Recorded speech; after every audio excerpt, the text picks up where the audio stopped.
ఎప్పుడైతే హృదయాన్ని దేవునికి ఇవ్వగలిగి ఉన్నామో ఆయన లోపలికి వస్తాడు. ఒక మాట అర్థం అవడానికి మాట చెబుతాను. ఏంటి అంటే మాట, ఇద్దరు స్నేహితులు ఉన్నారు. ప్రతిదినం వస్తున్నారు, సంభాషించుకుంటున్నారు, వెళ్ళిపోతున్నారు. అయితే ఒక దినములో ఆ గృహంలో ఉన్నటువంటి వ్యక్తి స్నేహితుడు అతిథిగా వచ్చినటువంటి స్నేహితుడితో ఒక కాస్తంత భోజనం వడ్డించేసుకోరా, తినేరా అన్నాడు. వెంటనే ఆ స్నేహితుడు ఏమంటాడు, సరేలేరా అంటాడు తప్ప గుమ్ముని భోజనం వడ్డించుకుని తినలేడు. అర్థమవుతుందమ్మా? ఎందుకనంటే ఎంత స్నేహితుడైనా కానీ, ఎంత అతిథి అయినా కానీ వాడు మనం బతిమోలుకోవాలి. తినేసాను లేరా అంటాడు. ఏమంటాడు? తినేసాను లేరా, వద్దులేరా అంటాడు.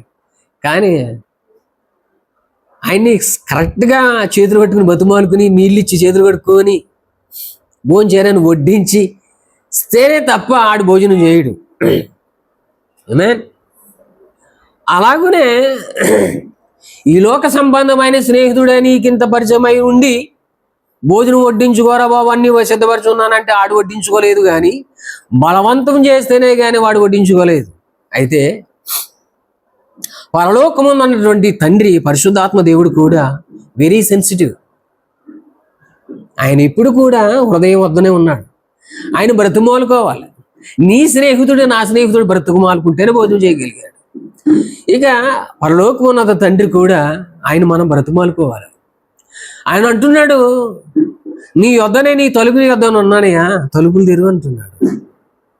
ప్రతిదినము కూడా 2 చేతులు చాపుతున్నాను, నువ్వు ఎప్పుడు తలుపు తీస్తావని. నువ్వు తలుపు తీయట్లేదయ్యా, నువ్వు తలుపు తీయట్లేదు, భ్రమపడుతున్నావు. నువ్వు తలుపు తీస్తే, నువ్వు మనసారా నువ్వు తలుపు తీయగలిగితే నీ హృదయంలోనికి వచ్చేస్తాను. కనుక నువ్వు తలుపు తీస్తావా, హృదయం తెరుస్తావా? వ్యాధి కలిగినటువంటి నీ హృదయాన్ని మార్చేస్తాను. నీ హృదయంలో ఉన్న చీకటనైనా తొలగిస్తాను, వెలుగుగా నేను ఉంటాను. నీతో పాటు అనేక మంది వెలుగుగా నేను వెలిగిస్తాను.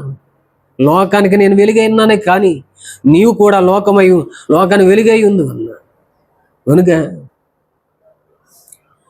ఎప్పుడైతే నీవు నేను హృదయం అనేటువంటి తలుపు తీస్తామో, అయ్యా నా హృదయంలోకి రండి, నన్ను ఏలుబడి చేయండి అని మనస్సు పూర్తిగా మనం హృదయాన్ని ఓపెన్ చేసినట్లయితే, హృదయం అనేటువంటి ఆ హృదయం సింహాసనుడు అయి ఉండి మన ఏలుబడి చేస్తూ ఉంటాడు.